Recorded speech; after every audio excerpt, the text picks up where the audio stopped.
Hello guys, welcome to my channel reel popcorn. నేనైతే మన శంకర వరప్రసాద్ గారు సినిమా అయితే నిన్నే చూసేసాను, ప్రీమియర్ షో. సినిమా అయితే అసలుకి నేనే ఎక్స్పెక్ట్ చేయలేదు, ఒక చిరంజీవి గారి అభిమానిగా సినిమా ఇంత బాగా తీస్తారని చెప్పి. సినిమా విషయానికి వస్తే సినిమా స్టార్టింగ్ నుంచి కూడా చాలా ఎంగేజింగ్గా ఉంది.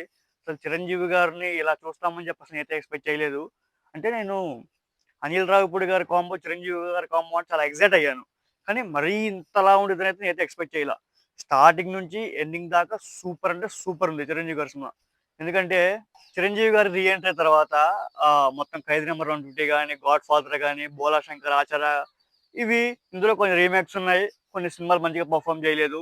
సో, ఈ జనరేషన్ కిడ్స్ అనొచ్చు, లేకపోతే ఏమైనా అనొచ్చు, చిరంజీవి గారిని చాలా ట్రోల్ చేశారనమాట. చిరంజీవి గారి యాక్టింగ్ పైన. యాక్చువల్లీ చిరంజీవి గారు లైఫ్ టైమ్ అచీవ్‌మెంట్ అవార్డ్ కూడా పొందారు. అయినా కూడా ఆయన ట్రోల్ చేశారు. సో, ఇక్కడ పాయింట్ ఏంటంటే, అంటే ఒక 'జైలరు', 'కూలీ', 'విక్రమ్' ఈ సినిమాలతో కంపేర్ చేసి చిరంజీవి గారు ఇట్లాంటి సినిమాలు ఎప్పుడు తీస్తారా అని చెప్పి చాలా వరకు అయితే ట్రోల్ చేశారు. కానీ 'శంకర వరప్రసాద్' గారు అనే సినిమా మాత్రం సూపర్ అంటే సూపర్ హై ఇచ్చింది. ప్రీమియర్స్ నుంచే ఒక మంచి పాజిటివ్ టాక్‌ని, యునానిమస్ బ్లాక్ బస్టర్ అయితే ఇచ్చింది. సినిమా విషయానికొస్తే అనిల్ రావిపూడి గారైతే సూపర్ అంటే సూపర్ తీశారు. అసలు ఆయన గురించి చెప్పాల్సిన పనే లేదు. నేను ఆల్రెడీ ఛాలెంజ్ చేశా. నేను ఆల్రెడీ మీకు చెప్పాను నా లాస్ట్ వీడియోలో.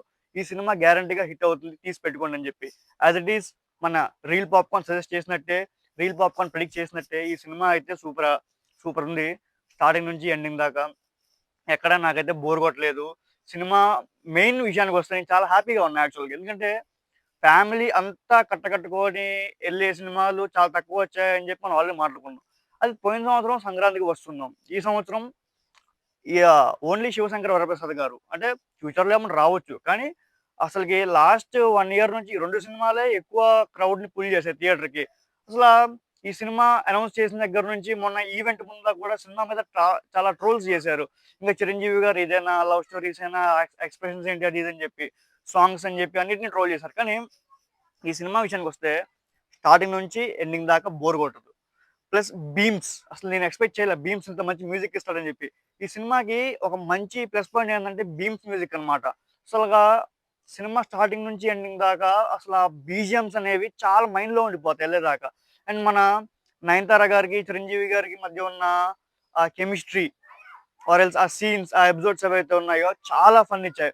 ప్లస్ మెయిన్ 'శంకర్‌రాజా ఎంబీబీఎస్‌లో' చిరంజీవి గారి కామెడీ టైమింగ్ ఎలా ఉండిద్దో, 'శంకర వరప్రసాద్' గారి సినిమాలో కూడా కామెడీ టైమింగ్ అలాగే ఉంది. ఎక్కడ కూడా తగ్గలేదు. అనిల్ రావిపూడి గారు చిరంజీవి గారి దాన్ని చాలా బాగా యూజ్ చేసుకున్నారు. అండ్ ఇంకొక విషయానికొస్తే 'వెంకీ గౌడ' యాక్చువల్లీ.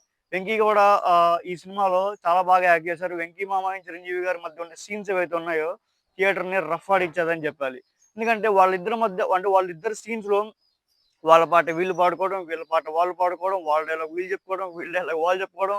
ఇది టీఎఫ్ఐ అందరికీ కాదు, ఫ్యామిలీ ఆడియన్స్ అందరికీ కూడా ఒక ఫీస్ట్ అని చెప్పాలి. సో, ఈ సినిమాకి పెద్ద రివ్యూ ఏమీ లేదు. లాజిక్స్ వెతుక్కోకండి. అర్జెంట్‌గా టికెట్స్ బుక్ చేసుకొని మీ ఫ్యామిలీస్‌తో ఎళ్ళిపోండి. ఈ సినిమా మాత్రం అస్సలు డిసప్పాయింట్ చేయదు. ఇట్స్ రీల్ పాప్‌కార్న్ హామీ. ఎందుకంటే రీల్ పాప్‌కార్న్ ఎప్పుడో ప్రెడిక్ట్ చేసింది, ఈసారి సంక్రాంతి బాస్ డే అని చెప్పి. యాజ్ ఇట్ ఈజ్ మనం అనుకున్నట్టే సంక్రాంతికి వస్తున్నాం, పోయినసారి ఎలాగైతే హిట్ అయిందో ఈసారి కూడా అనిల్ రావిపూడి మ్యాజిక్ వర్క్ అయింది. అనిల్ రావిపూడి దొరకడు. ఇక ఫ్యూచర్‌లో కూడా మళ్ళీ సంక్రాంతికి వస్తున్నాం సినిమా 2027 సంక్రాంతికి కూడా ఆయన దొరికే అవకాశాలు లేవు. ఎందుకంటే అతని బలం ఏంటంటే ఫ్యామిలీ ఆడియన్స్. అలాంటి ఫిల్మ్ మేకర్ పక్కా ఒకళ్ళుండాలి. ఒక ఫ్యామిలీ ఆడియన్స్ మొత్తాన్ని కూడా థియేటర్‌కి పుల్ చేయిచ్చే సినిమాలు ఈ మధ్యలో చాలా తక్కువొస్తున్నాయి. అది ఆయన స్ట్రెంత్ అన్నమాట. And coming to this cinema అయితే చాలా బాగుంది. And everything is fine. Family audience ఈ సినిమాలో చాలా బాగా ఎంజాయ్ చేశారు. నేను కలర్ చూసాను వాళ్ళని, వాళ్ళ ఎంజాయ్‌మెంట్, ఎక్సైట్‌మెంట్ అవన్నీ. సో, ఈ పండక్కి ఆడే ఒకే ఒక సినిమా, ఈ పండక్కి unanimous block buster 'Shankar Varaprasad' గారు మాత్రమే. So, don't miss this cinema. Please enjoy this cinema and have a nice day. Thank you. And please don't forget to subscribe me. And మళ్ళీ మనం నెక్స్ట్ వీడియోలో కలుద్దాం. నెక్స్ట్ సినిమా రివ్యూస్‌లో కలుద్దాం. Thank you.